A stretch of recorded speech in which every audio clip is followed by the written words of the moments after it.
इस तस्वीर को देखिए। क्या ये तस्वीर आपको भी कुछ जानी पहचानी सी लग रही है? इस तस्वीर को हम सभी ने कभी न कभी किसी न किसी फिजिक्स या मैथ्स लैब में देखा होगा। ये तस्वीर मशहूर मैथमेटिशियन और फिजिसिस्ट सर आइजैक न्यूटन की है। सर आइजैक न्यूटन का जन्म 1642 में वॉलस्ट्रूट यूनाइटेड किंगडम्स में हुआ था। जन्म के वक्त वो बहुत ज्यादा कमजोर थे, जिसके कारण जिस डॉक्टर ने उनकी मां का प्रसव कराया उसका यह मानना था कि वो ज्यादा से ज्यादा 1 हफ्ता ही बच सकते हैं, लेकिन कुछ दवाइयों के सकारात्मक प्रभाव के कारण वह बच गए। प्राथमिक 3 साल न्यूटन की मां मिसेस हाना ने उन्हें अकेले ही पाला। फिर उन्होंने मिस्टर बारनहाम स्मिथ से शादी कर ली। न्यूटन को उनके सौतेले पिता अच्छे नहीं लगते थे, इसलिए उनकी मां ने न्यूटन को उनके दादा दादी के पास भेजने का फैसला लिया। अपने दादा दादी के साथ रहते हुए 12 साल की उम्र में न्यूटन ने अपनी प्राथमिक शिक्षा शुरू की।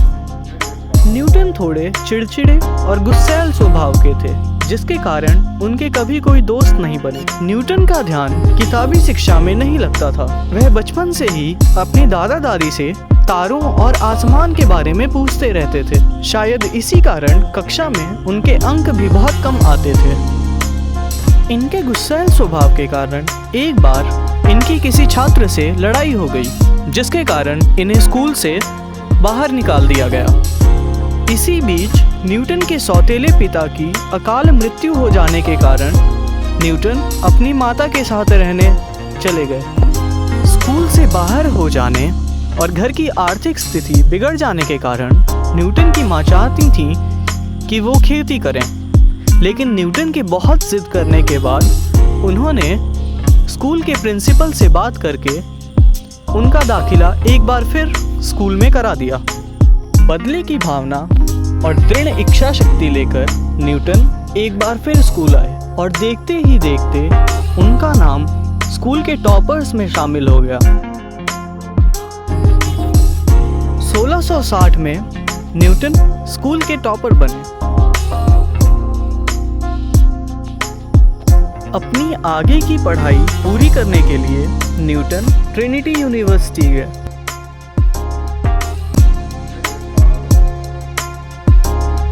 कॉलेज में स्कॉलरशिप मिलने और अमीर छात्रों के यहाँ छोटे मोटे काम कर लेने के कारण उनके कॉलेज का खर्चा निकल जाता था। 1965 में अपने बीए के आखिरी साल के दौरान न्यूटन ने गणित की एक नई शाखा का खोज किया, जिसका नाम उन्होंने फ्लेक्सियंस दिया। फ्लेक्सियंस आज की मॉडर्न डे कैलकुलस का आधार है। इसी दौरान लंदन में बुबोनिक प्लेग फैल गई। बुबोनिक प्लेग का मृत्यु दर 25% था, यानी कि हर 4 में से एक व्यक्ति बुबोनिक प्लेग से अपनी जान गंवा रहा था। मजबूरन न्यूटन को अपने घर वापस आना पड़ा। अगले 2 साल न्यूटन ने वॉलस्ट्रूट में बिताए। इस दौरान उनके मन में 3 प्रश्नों ने जन्म लिया। पहला, सारी चीजें नीचे ही क्यों गिरती हैं? दूसरा, अगर हर एक चीज नीचे गिरती है तो चांद नीचे क्यों नहीं गिर जाता? तीसरा, हमारी धरती और बाकी प्लैनेट्स अपने ऑर्बिट में कैसे रहते हैं?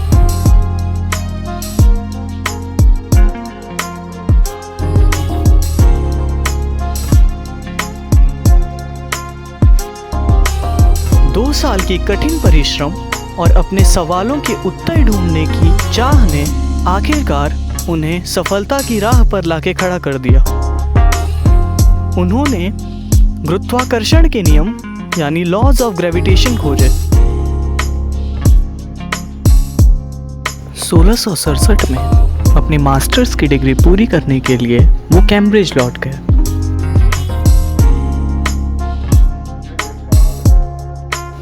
दो साल बाद 1669 में जब उन्होंने अपनी मास्टर्स की डिग्री पूरी कर ली, तब उन्हें fellow of the royal society चुना गया।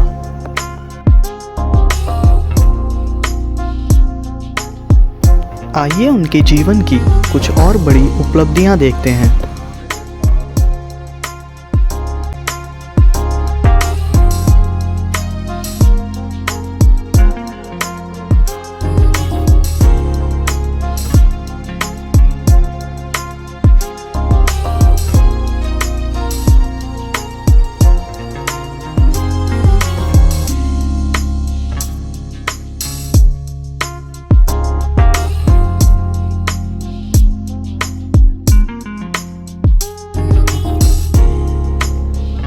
85 वर्ष की उम्र में 31 मार्च 1742 को न्यूटन का निधन हो गया।